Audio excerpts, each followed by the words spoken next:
question is, what does that look like specifically? Like, how does God interact with us? Does he come in and control every action, or does he have a hands-off approach and let us do whatever he wants? Is there something in between? What does it look like exactly?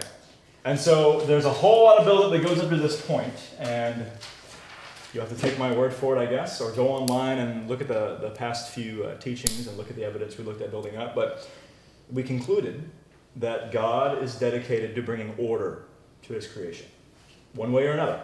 Whatever that looks like, he's dedicated to bringing order, leading his creation, the physical creation, and us, his spiritual creation, towards order, because order represents, well, he's designed us that way. He's designed his creation that way. He's a God of order and not chaos. He's a God of love and not any alternative you can think of. He's dedicated to bringing us to a place in which we're living out the kind of life he designed us to live, which is a life of order, which is a life that represents the principles of love. And this is just the way it is. So, there's no way I can give a full summary up to this point, but I can give like a, 2 to 3 minute version. Basically, God interacts with us differently, us as a man, differently than the rest of his creation. There's a physical creation, you're talking about rocks and trees, and then there's us, and he interacts with us differently. Rocks don't have the ability to choose. Man does, in my opinion. And we looked at a lot of evidence in terms of what God has to say in the Bible and how God deals with man in the Bible that leads me to believe that we do have the ability to choose. We call a will, or a free will, which is redundant, but whatever. But God deals with this differently because he just has to. With the physical creation, it's cause and effect, what we know as the laws of nature. The cause, or the forces that we know of, produce the effect every single time. The forces that God created in nature that produce a thing we call gravity always produce the same effect. It's just how it works. But with us, we have the ability to choose. He created us that way for the sake of relationship. And so he interacts with us differently. He interacts with us in what you call influence. He doesn't come and force us to love him or force us to do whatever. The picture the Bible gives us is a picture of God who beckons us to him. Come to me, here's why you should come to me, so on and so forth. And so when you're looking at how God actually rules over mankind, there's a scale of intensity. Because, the picture the Bible portrays is a picture that God prefers us to just freely come to him. That is the preference. His preference is to not have to push us or pull us or anything. His preference is that we just do what is right, that we walk alongside him in relationship without being forced or coerced or anything like that. But as nice as it would be that everybody just does that, it's not the case. It's, in fact, rarely the case that people do what God wants them to do without having some kind of influence given to them. So in those cases, how does God interact with people? And so we looked at a scale of what we call God's 5 levels of direction of man. So starting up here, we have God's direction of man using truth, and you just say moral consequence. In other words, God just tells us what is right. Actually, consequence should not be up there. Pardon me. Truth and loving kindness. Truth and loving kindness. God tells us what is right, and he loves on us, and he lovingly just beckons us. So when we mess up, he's saying, okay, that's not how it works. It's not what you should be doing. You should be doing this instead. Just like the Father lovingly corrects the Son. And so the hope is that the child will have a heart to obey the Father and freely do it. Oh, I'm in the wrong. I should be doing it this way. Okay, I'll do it that way. And it's really nice when this happens in the Bible. It's really nice when we have a heart that wants to obey God and not just do our own thing. When God brings to our attention that we are erring, and we say, oh, I didn't even realize I was messing up. Immediately align yourself with what God wants you to do. And that's great. So this is God's preferred means. If there has to be anything done, this is what he prefers to do. And again, we looked at this in a lot of depth 2 to 3 weeks ago. Unfortunately, a lot of people, most people, are not reined in by that. It's just the way it is. And so in that case, God moves to a heavier means of direction, And this next one down we know as moral consequence, the consequences of moral law. Long story short, a law is made up of the principle, as in, here's what is true, and then the consequence. If you do not obey the principle, this is what will happen to you. So, do not murder. Murdering someone is wrong. And the consequence which says, if you murder someone, you will be punished. You will experience pain and suffering. The relative loss of your freedom in prison. Possibly capital punishment, the loss of your life. It's consequence. And often, it is only the fear of consequence that keeps people from committing the act. I use this example a couple weeks in a row, but just look at New Orleans during Hurricane Katrina. When the fear of consequence is gone, people do whatever they want. So often it's only this that keeps them from doing so. God instituted this whole idea when he gave the Israelites his law. He said, if you do this stuff, good things will happen to you. Things will go well. If you don't, you're going to perish by the sword. I'm going to make sure it happens. And oftentimes that was enough to scare them into submission. Is this ideal? Does God desire obedience out of fear? No. But is it better than the alternative? Yes. I'd rather have somebody obeying out of fear than not obeying at all. And for the sake of those people who are obeying God, God wants it better to have someone who's scared and not hurting the people around them than, well, it's not ideal, so do whatever you want. Make sense? Mm-hmm. But yet, even this isn't enough, often. As we see over and over and over again through the history of mankind, all throughout the Bible. Often people ignoring even the consequences, why we get people in prison because they've committed the act, even denying the moral consequence of law. And so, in extreme cases, God needs to move on to a next level, and this is what we call, and all of these are biblically based, this is just stuff you pull straight out of the Bible. This is what you call calamity. I think my marker is running dry. I have to move on to my green one. After months and months. Calamity. This is an interesting color of green. I was hoping it'd be darker. Whatever. Calamity. And this is when God really, he's going to get your attention one way or another. This is when he brings some kind of calamity on an individual or a family or a people group or a nation, whatever it is, he brings calamity upon them to get their attention, to bring them into line. If you will not listen to my my lovingly presented truth, if you will not obey the consequences of the law given to you, then maybe you'll be brought into line by disaster. And so a good example of this would be looking at Egypt and the plagues. Pharaoh says, I'm not going to let your people go. God repeatedly brings calamity to the nation, and finally Pharaoh relents. There's a lot of other good examples you could look at there, and the many punishments that he brought against Israel because they repeatedly turned from him. But the bottom line is he always does this in order to produce a result. We have this idea that he does it just because he's mad. I'm mad, and I'm going to hurt you. But God doesn't. God never punishes for no reason. The punishment is never meant as an end in and of itself. Make sense? Right. Punishment is always designed to accomplish something. That's what law is all about. The punishment always fits the crime, or it's supposed to. That's in order to illustrate the weight of the crime, and it's in order to deter that person from doing it again and other people from doing it at all. That's what a punishment is for. And God's no dummy. He doesn't do things arbitrarily. He brings calamity in order to produce a result. And often you see that result work. When God brought the Israelites into slavery in Babylon, that's a massive calamity on their nation. But when that was all said and done and they were released back to their kingdom, they never turned to other gods again, which was the problem to begin with. And so the calamity produced the result he intended. And finally, catching us up finally, last week we looked at number 4, which we call governmental providence.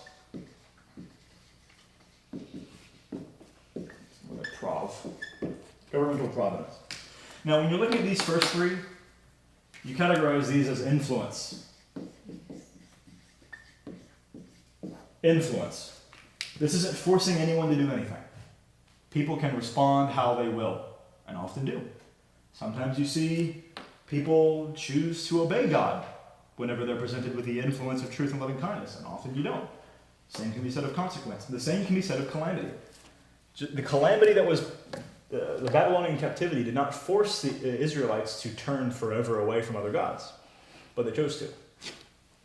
With governmental providence, you move more into the realm of causation. Or another word would be coercion. Governmental providence, and this is the one I like talking about least because it's very vague. But I'm just there's more we can go into it, just for now at least, I'm going to skim over it.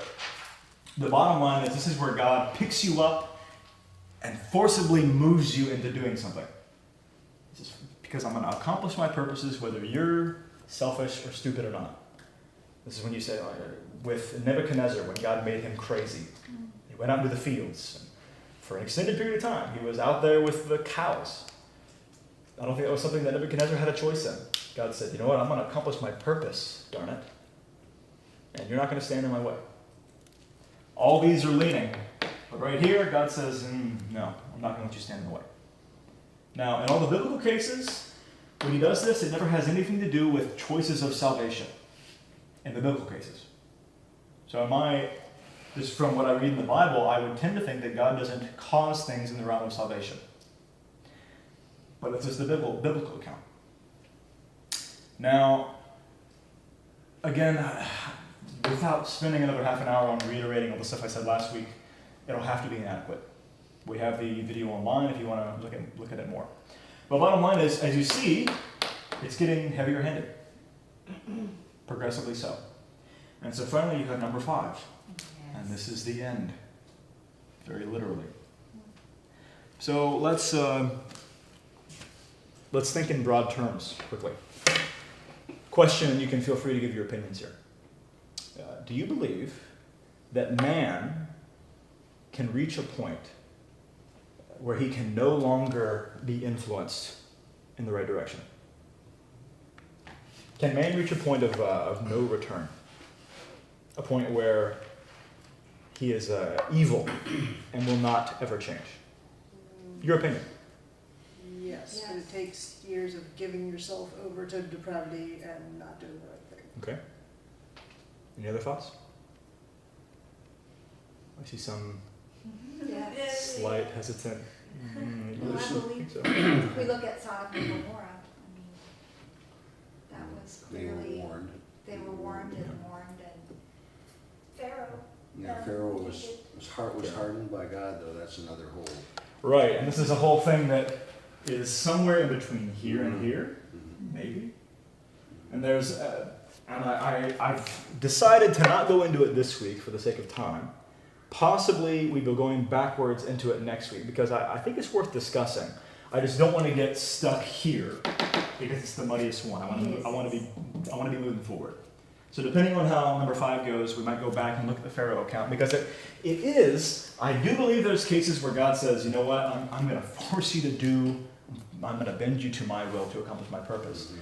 But the case of Pharaoh is actually, there's a lot to consider there. Yes, there is. It's really, really interesting. But we'll possibly worry about that one next week. So you guys, in general, maybe believe that there's a point man can reach where it's no return. He is evil beyond turning. I think there's a passage, I don't know where it is, but I think it says something like that you can go to such a level of sin that you can justify just about anything that you can do. But I don't know if there's a place that you would go where there's no return. It's just that I'm thinking of C.S. Lewis's testimony where one of the biographers said that his salvation, his sinner's prayer, if you will, was, okay, God, you win. He pursued me. He said he was relentless in pursuing me. And if God pursues someone, he has to have a reason for doing that. I'm not going to pretend to know what that is, but it would be very hard for me to say with just the people I've known who have come to Christ who you never thought they would, that there's a place of no return, but I don't have any theology that I can prove. Are you asking can or will? Either. I don't know if I have felt prior to attempting to live a Christian life, I used to tell my sons and stuff, I said, hey, you know what, I'm exactly where I am because of decisions that I made in my life, whatever they were, choices.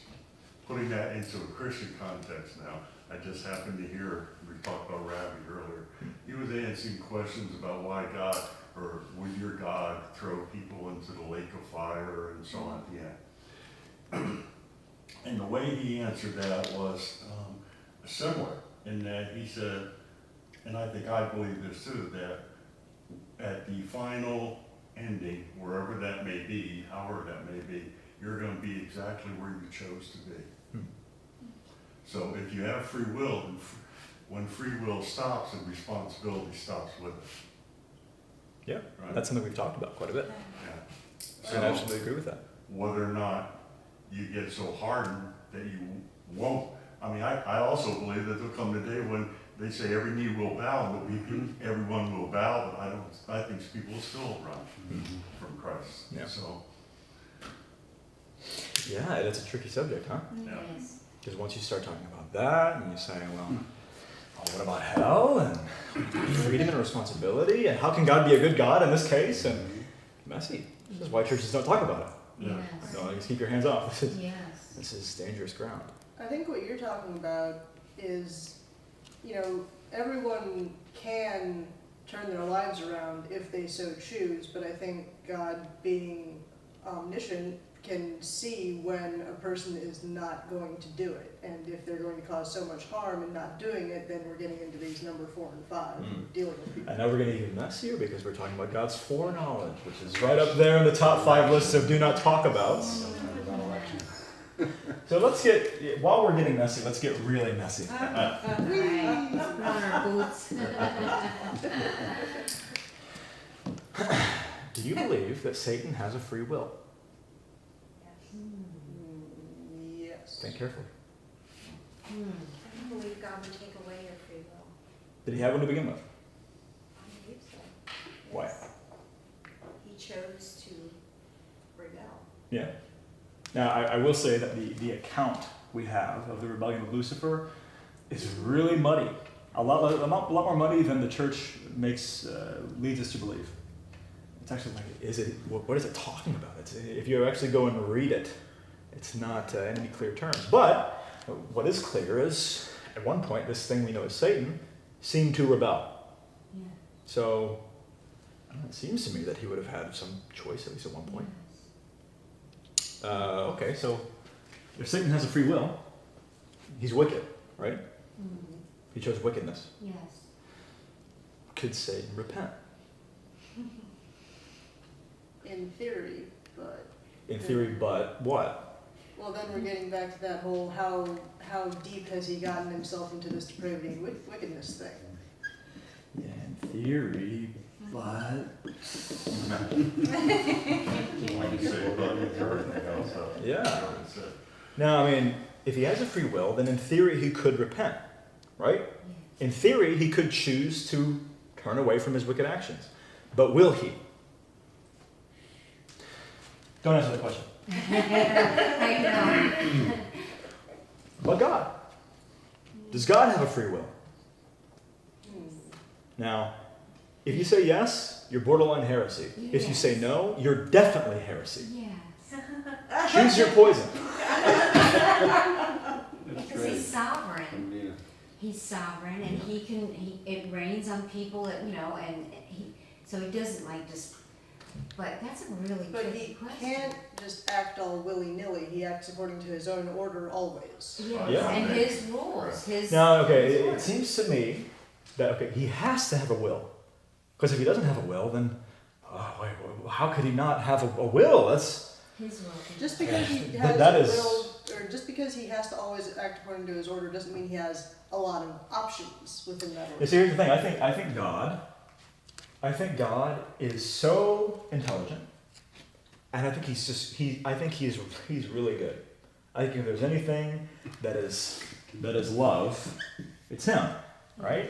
It's 1 John. Yes. God is love. Yes. If there's anything that's good, it's God. Only God is good, said Jesus. Yes. But he has a will, right? Right. So could he do evil? But he is who he is, and he is love, and therefore he needs to be true to himself. Yes. Yeah, but what is love? Well, and again, you know, we talked about natural consequences. You know, sometimes as a parent, you allow your kid to fall and bash their head because they're climbing on something that you told them not to climb on. If you're sure enough that they're not going to get like a concussion or something serious like that. Let's hop over here. With the word love, God is love, or love your neighbor as yourself. The Greek word is always agape. Yes. Or if you really want to confuse yourself because you don't know Greek, hop in there and look at a Greek word and you're, oh my gosh, it's like agapon or agapos. It's a different word. Greek conjugations. Don't confuse yourself. It's always agape. Okay? Now there are 4 Greek words for love. Agape is just the one that we use when we're talking about God or when you're talking about God's commandments. Love this person, love that person. Agape is always, when you look at the concept of agape, it is something you choose to do. Always. The concept of agape, if you define it, means choosing the highest good, or choosing the absolute best. So to say God is love, or God loves us, means God is constantly committed to choosing the highest good. But it's still a choice, which means he constantly chooses to do it. Now, if we were smart, we would constantly choose to do it.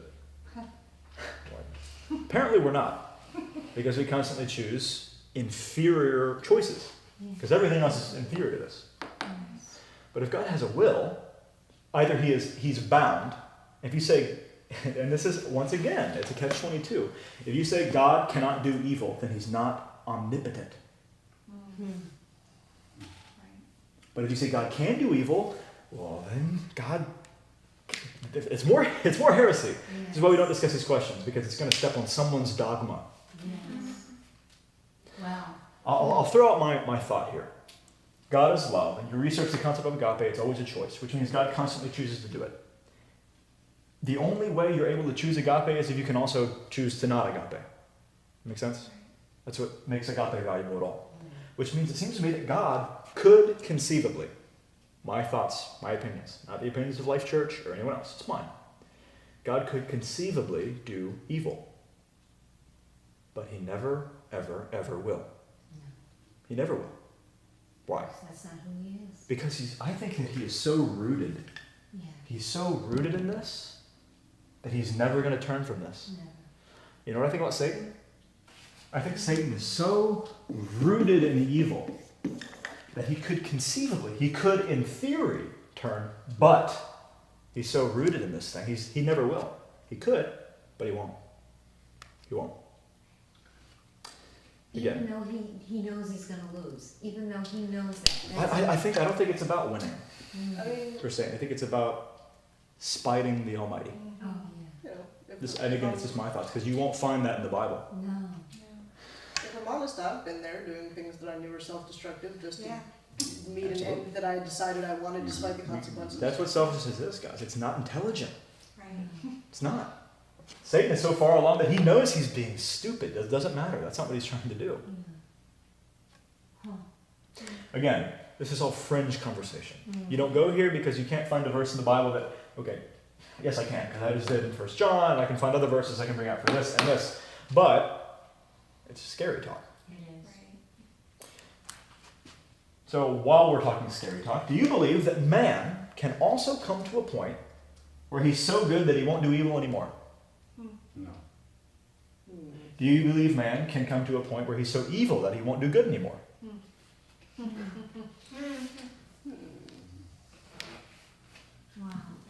You can't believe one without the other. It's almost like that. Yeah. And we are Now, called to be. here's what I believe. I don't believe that any of us in this room have met somebody that is as evil as Satan. I don't believe we probably ever will on this earth. I also don't believe we've ever met anyone who's as good as God. I don't believe we will on this earth.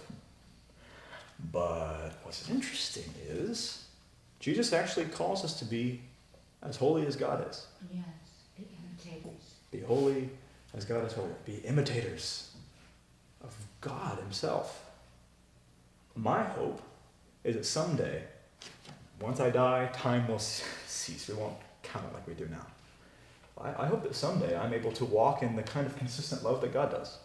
It won't be on earth. Right. As much as I try, I don't think I'll reach it. But I think that that's where he wants us to be eventually. No longer struggling. Then we can get into some really messy talk about heaven and hell. And do you have a free will after death? And I'm not talking about it now, but I actually want to talk about it someday. Yeah. Because I believe it's worth talking about. But forget that side. Forget that side. Can man become so good that he won't do evil? Let's talk about this side specifically. Well, the term here, when somebody, there's a term for this. When a thing like Satan gets so evil, so rooted in evil that he will never do good. It's known as, I'll write it over here. It's known as incorrigible.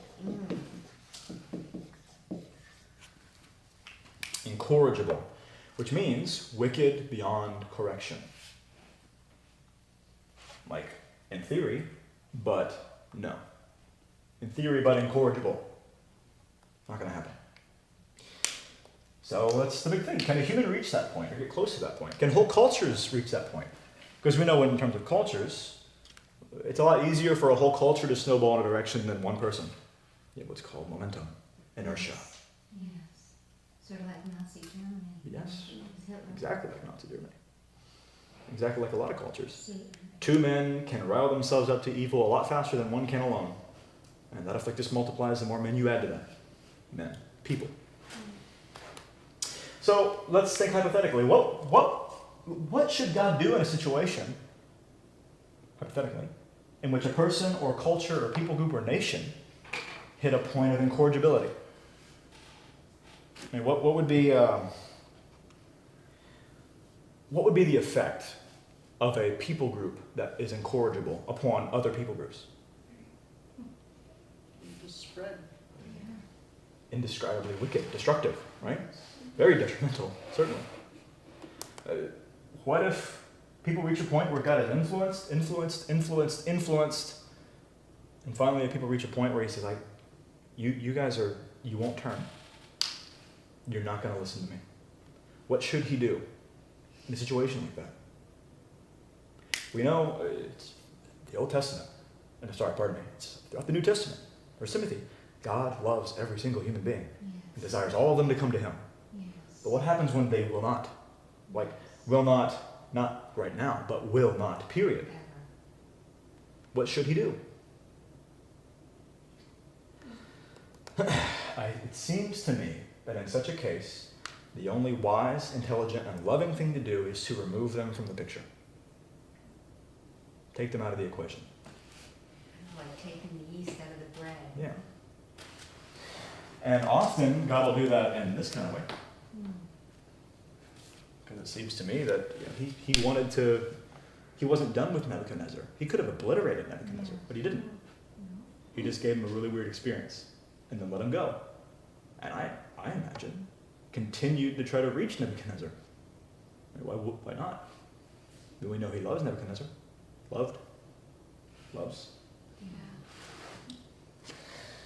But in such a case as this, hypothetically, it seems like the only wise, loving thing to do would be to remove them from the picture.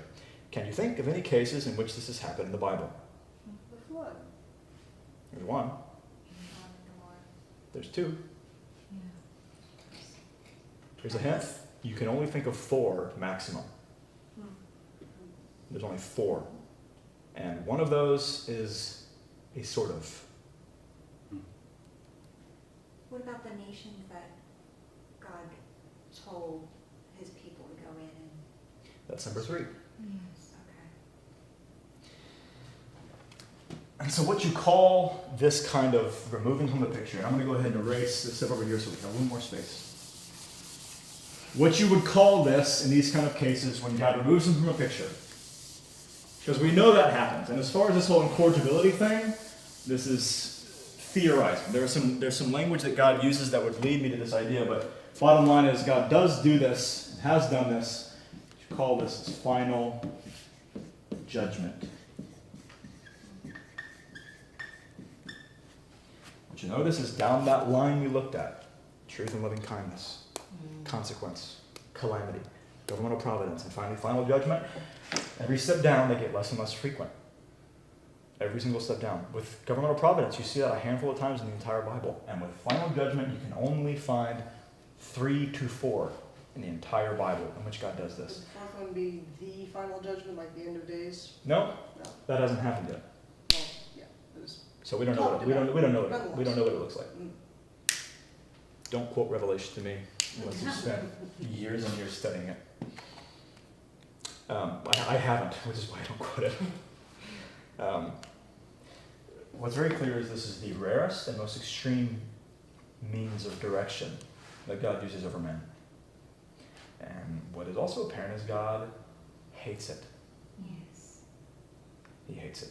Yeah. Because what it means is obliterating his children. Imagine having a child that became so wicked you had to kill him to protect your other children. You imagine that? No. I can't. Yeah.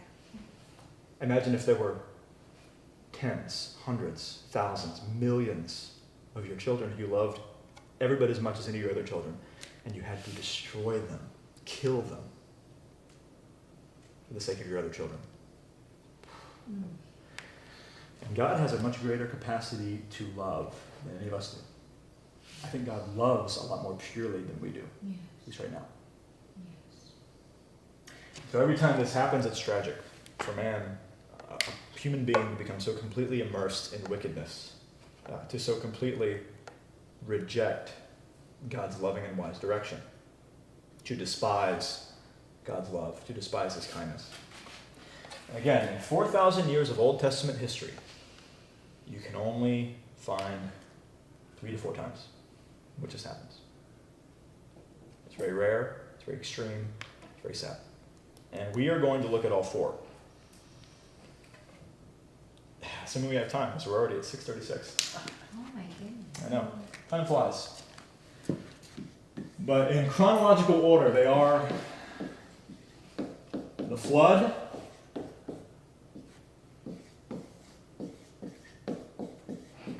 Sodom and Gomorrah, the Canaanites, which wrap up a whole lot of different occurrences. And finally, the Assyrians. And this one is the sort of.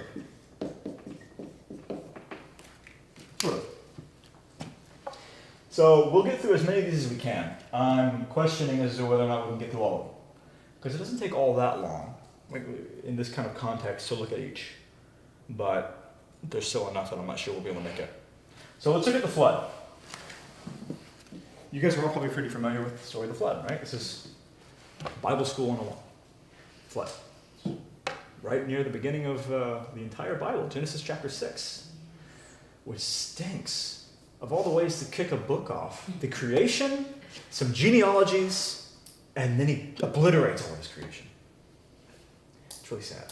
Now, to be fair, you're looking at us all like 2,000 years in those 6 chapters, give or take. But let's introduce it here. Really, this kicks off in Genesis chapter 6, verse 5.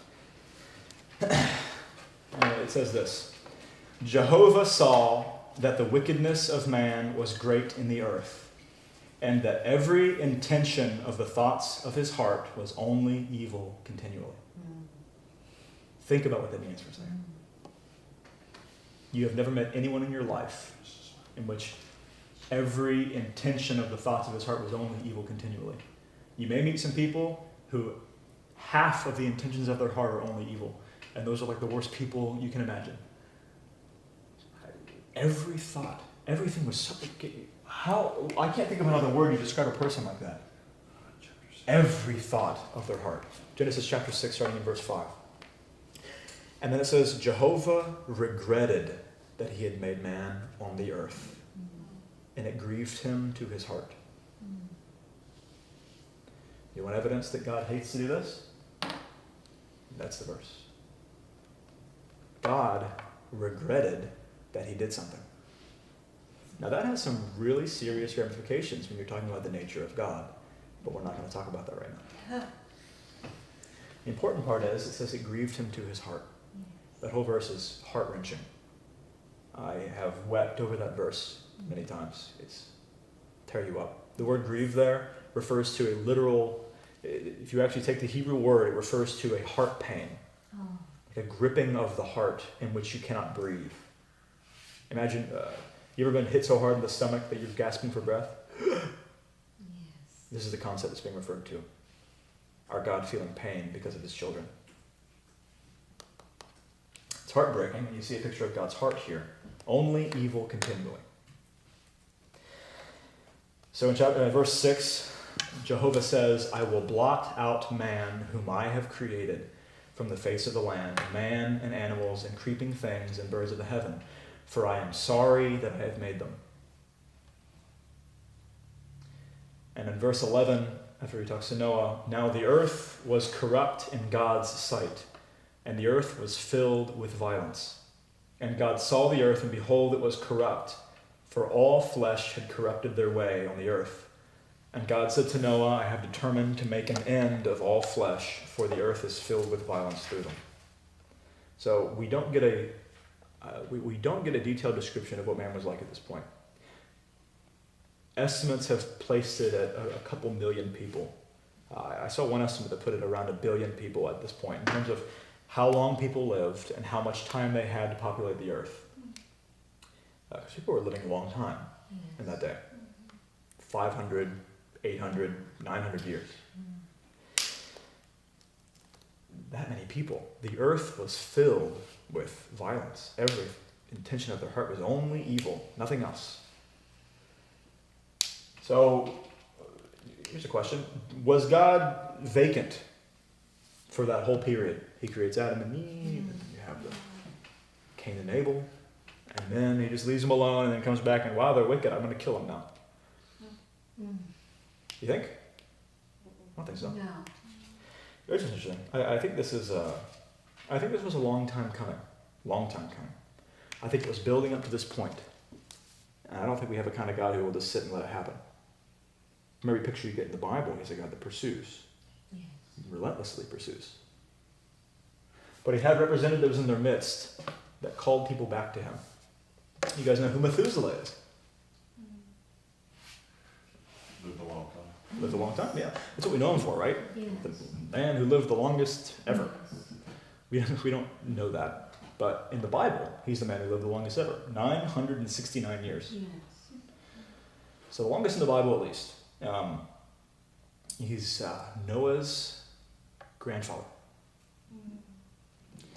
He actually lived up until the time of the flood. And then he died in that year. You know how we know that? This is really interesting. His name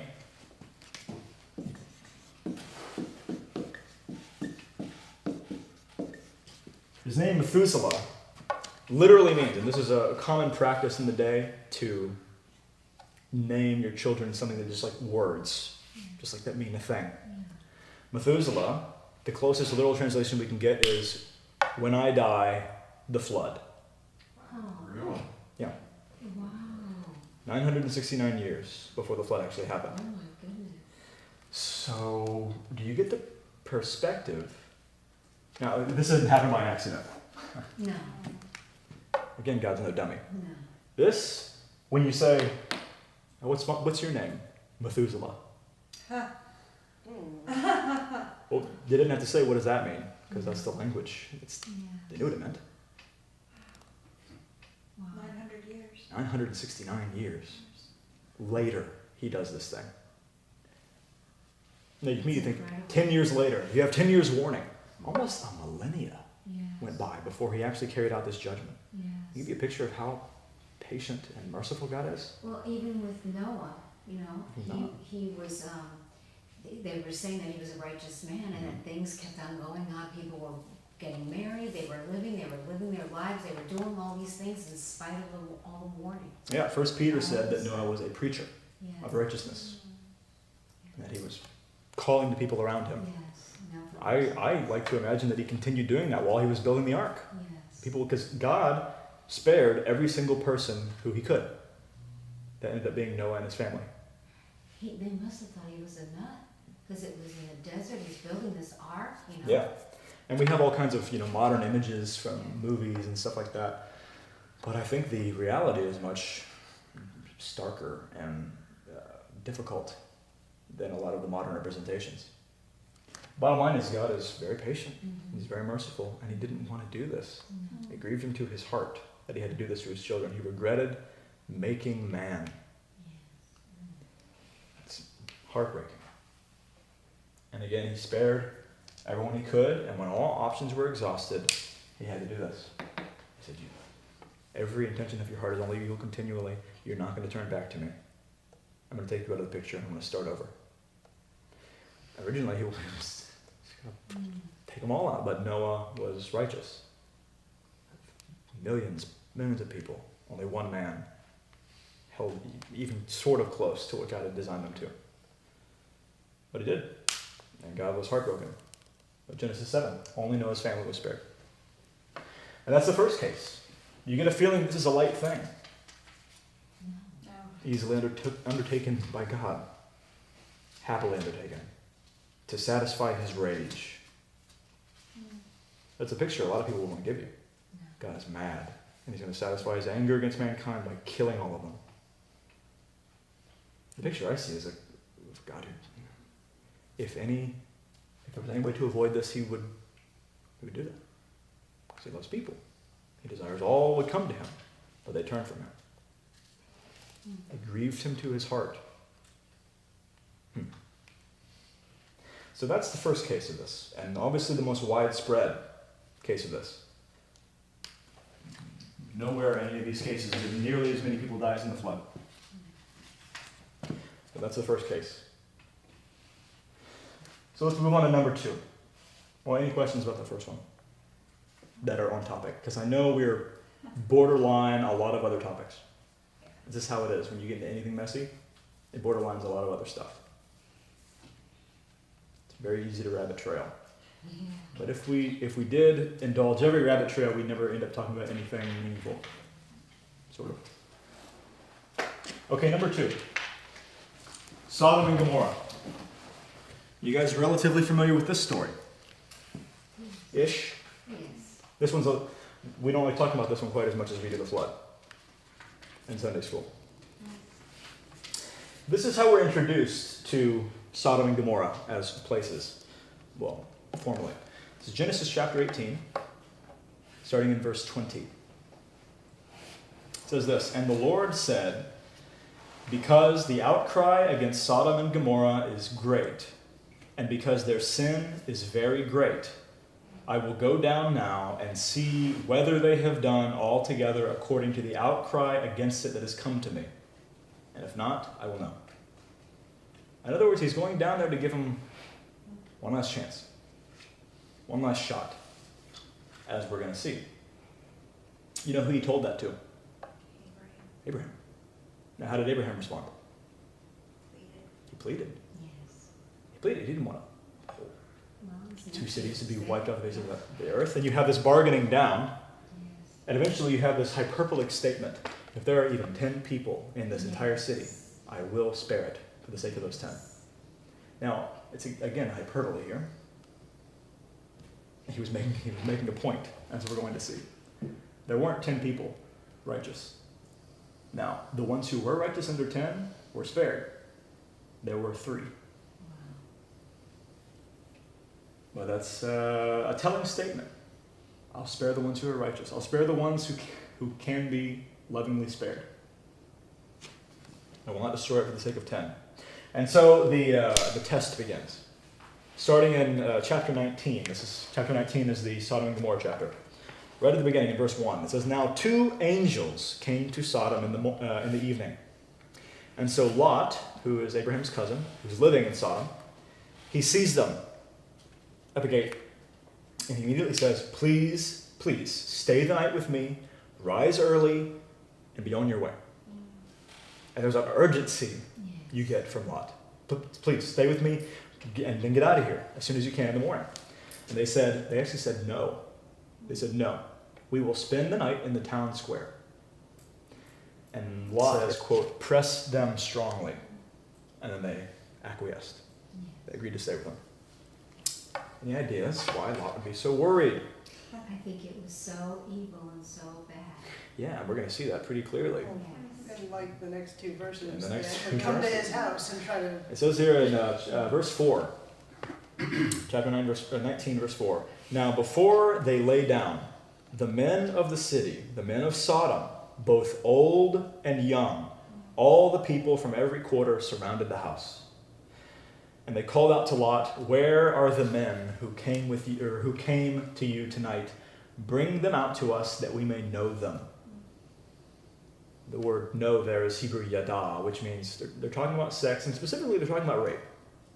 They're going to rape these two men, sodomize them. Young and old, everyone in the city of Sodom comes to do this. That defies my ability to imagine that realistically. I mean, we can say, and this happened because it's a Bible story, but try showing up in Atlanta and this happening to you. Yeah. I can't fathom. No. I can't. But it happened. Key All the men. West, maybe. Go ahead. Key West, maybe. No, not I hope not. And basically, Lot bargains with them, and it's kind of dirty. And what happened there? It's kind of dishonorable. Really? And you got to say, well, why did he do that? Why would he do that exactly?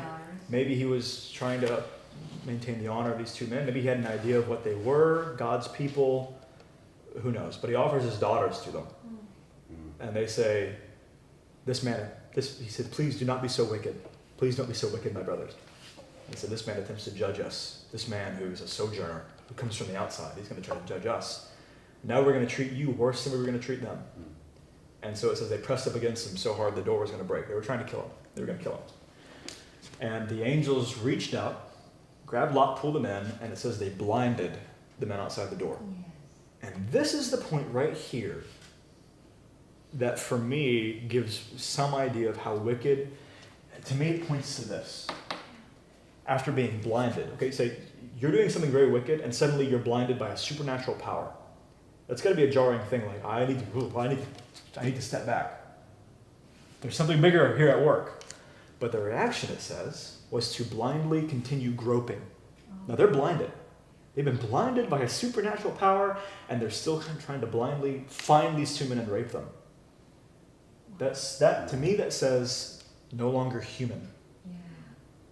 To me, that says evil beyond correction. That's the point. And at this point, the angels and God have their answer. And they say in verse 13, "We will destroy this place because the outcry against it has grown great before the face of the Lord, and the Lord has sent us to destroy it." And Lot and his two daughters flee, and the Lord rained fire and brimstone on Sodom and Gomorrah, destroying the cities and everyone within. So, some things we need to note from this account. It seems fairly obvious that everyone in these cities was incredibly wicked, young and old, seeking to rape these two men, and even when blinded, groping, trying to fill their desires. Obviously, you have violence and extreme sexual perversion, and that's just from what we can see in this very short account. Again, we don't get a lot of details, but I think we get just enough. Yeah. Number two thing we can notice from here is God is patient and merciful. He didn't come in just wanting to blindly wipe them all out. The first thing he did was say, "I'm going to verify their level of wickedness."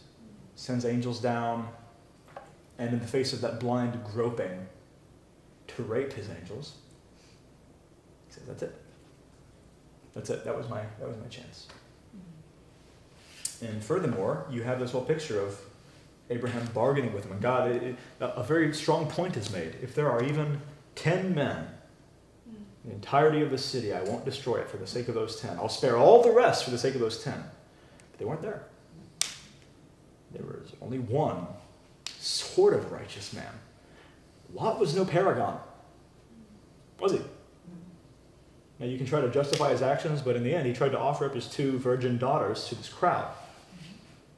Not a good thing. But apparently, even that guy was savable enough. He wasn't so far gone, apparently, and he was allowed to escape, which leads you to believe that the other people must have been a whole lot worse than even that.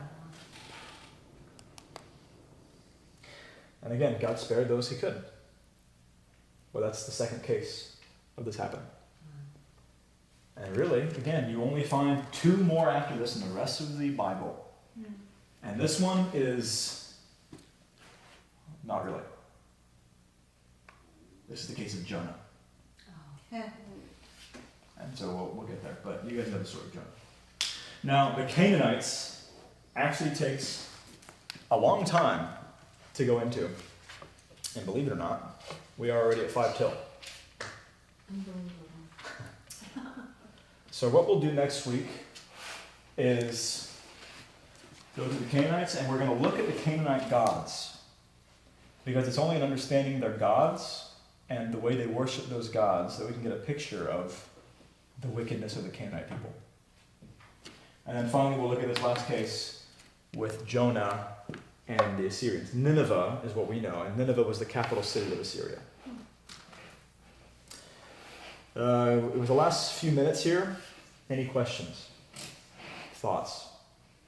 I know it's hard to not ask any questions that are going to lead us into a 20, 30-minute discussion. You know me so well. Yeah, quickly, with Lot was spared with his daughters. Now afterwards, through incest, right? What was the nation group that came from them? That 2 nations. Like Two Morgan groups, saw and it. it was the I want to say it was the Jebusites and the Perizzites, but I could be wrong. Wow. But yeah, it was 2 people maybe groups. some purpose God had because they didn't go and rejoin his brother. He didn't. You would think that being spared, he would have went and hooked up with Abraham and hung out, right? You'd think that, Yeah. but I don't know, and this is just my opinion, because to a large degree, with this stuff, you have to read into the story and Yeah. say, well, maybe it was this. But it seems to me that God spared those 3 because they were not beyond redemption. Moabites and Ammonites. Thank you. What was it? The Second one? Moabites. Ammonites and Ammonites, Moabites. that's right. The Moab. Yeah. And the Moabites. Well, that's where Isn't that's the something? lineage of Jesus, there, right? Yeah, From with Rahab. yeah. Rahab. That's like amazing. Yeah, now, let's be fair. The Moabites were no friends of the Jews. No. No. They were antagonistic. Yes. They were a problem. Yes. So you can try to find some kind of moral to that story, if you want. Ruth was the only one that was hooked up with Yeah, you had intermarrying and stuff. Yeah. And it's just the whole story of Ruth, which is that was one of the main purposes of making Ruth, and the saying that God didn't only love the Jews. Yes. Yeah. But as far as Lot and his 2 daughters, I don't think he saved them because they were great people who were going to do great work. He saved them because they weren't beyond saving, Yeah. and he's not going to destroy someone who's not beyond saving. Yeah. That didn't mean they were great people, and that didn't even mean that they were going to. I know they're going to go on to do wonderful things. It seems like I'm not going to destroy you if you're not completely wicked. It seems like he reserves this only for the most wicked when he has to. And again, that's reading into the story, and you can disagree if you want, because I can't give you proof. But these are my thoughts based on the character of God, based on what the Bible does say about the character of God. He is so patient and kind. Yeah. And you see it again with the Canaanites, and you see it again with the Assyrians. Maybe one of the best examples is with the story of Assyria and Nineveh. How God is not, he doesn't want to kill people. He doesn't want to do that. He doesn't want to. But he will if he has to. Now I should say this. These 4 cases, they're the 4 cases, 3 to 4, 3.5, which you can find in the Old Testament. This is not to say that these are the only 3 to 4 in the history of the world. I would be shocked if there were no other cases of this ever happening, ever. I'd be shocked. Now, I would imagine it's probably a very small number. but you will never hear me say it was this, or this is an example, or this is an example. Especially the closer we get to modern day. Because we don't know. And you gotta be really, really careful when you say that was God's judgment. Yes. Because you don't know. No. Even if an angel told you, this is the problem with angels telling you things. People have been told things by angels, and those weren't angels. It's an experiential thing. Yeah. So far you can trust and experience. And this is the whole problem of subjective and objective and all kinds of messes. But I've read things that people have claimed that I would stake my life. God didn't tell you that. Yeah. You get the idea? Yeah. So I'd be shocked if there were no other occurrences of final judgment in the course of history. Yeah, me too. But I wouldn't be willing to say, well, there's an example or there's an example, because I don't know. I have thoughts. There's one ancient example. There is one ancient example that I think I'm 80% sure that I would say that happened, just with some things that defy explanation with the people group that was wiped on the face of the earth. But it's not important. What about the Caleb and all the things that they had to do when they were coming to the promised land, and the orders given by God to wipe out the rest of the Canaanites? Okay. Yeah, and it's Canaanites, Amorites, Amalekites, Okay. Girgashites. There's a whole lot of people group in there that they were wiped. They were put to the sword. Yes. All of them. Yeah. No living thing was left alive. Okay. And that's But but the reason for that was what? Where we know the flood in Sodom, that the people were incredibly evil. You could read into the whole thing having to do with the Exodus and getting into going into the promised land, that they were in the way. And that is what is portrayed by a lot of people. People say, well, look how wicked the Old Testament God is. Here's a people group that were in his way, and he'd murder all of them for his convenience. I don't believe that. I'm just saying that's. I don't believe that either, because that would be really hard to reconcile with the concept of a loving God who loves everyone, wouldn't it? But that's the thing. I can't give you an answer because it'll take half an hour, Yeah. and we'll pick it up next week. Yeah. A lot of the answer has to do with, that's the thing, when you have a religion that is at the roots of what a people group is, ancient people groups, 9 times out of 10, are exactly like the gods they worship. Study the god, you understand the people. Study the way they worship the gods, you get a pretty good idea what the people were like. Yes. And so we're going to look at all those gods. Yeah. We're going to look at Ashtaroth, we're going to look at Anath, we're going to look at Baal, Molech. Yeah. It's What are the relevant verses to read ahead of next week? okay. Try Deuteronomy chapter 7, verses 1 and 2. That's where the problem gets introduced, along with a few others. And a lot of the discussion about the gods will be, well, a lot of it you have to pull from historical studies and archaeological digs and things like ancient texts like the Epic of Baal, which we've uncovered, and stuff like that. So there are no relevant verses for a lot of it. Okay, so just Deuteronomy 7. Deuteronomy 7, you can read the whole chapter if you want to. Also try Deuteronomy 20. But yeah, looking at the gods and understanding what the Canaanites were like, because you do have a list of the sins of the Canaanites, some of the things they practiced. Canaanites meaning, what's the thing, it was the area of Canaan, and within Canaan you had many different people groups who were sometimes closely related, but they were individual. Jebusites, so on, Moabites, all this stuff. They're just categorized, they're summarized as the Canaanites. So we'll get to that next week. And again, as much as I would like, it's always like the most frustrating thing as a teacher to not be able to give an adequate answer. But I mean, we could be here for another. You could make half it hour. a 6 to 7:30 class. So, yeah, 6 to 7. It was that way. And then I tried not to scare off people. Aw. But someone come in and goes, "This was a really long." Wow. Really? Really? But you know, I can't pander. But I did listen to some wisdom saying for people with kids, it's a lot easier, an hour, even an hour and a half or 2 hours or whatever. So it's worth the 30-minute sacrifice to have the potential of more people coming in and actually hearing this stuff. Right. Anyways, so yeah, I'm trying to think if there's anything you guys can read that'll help you. One thing I'm thinking when you say that Canaanites were in the way, why didn't he do away with the Egyptians then? They were in the way. There's a lot of people who were in God's way in a lot of different times, but he Right. deals with them differently than putting them all to the sword every time. And again, he's not arbitrary. Right. So why just in that case? And that's a good question. That's what we'll look at next week. And again, one more thing to consider. Did God just say, they show up and they're like, okay, these people are bad, and okay, no chances for you, you're all going to die? Or was he, is there any indication that we have that he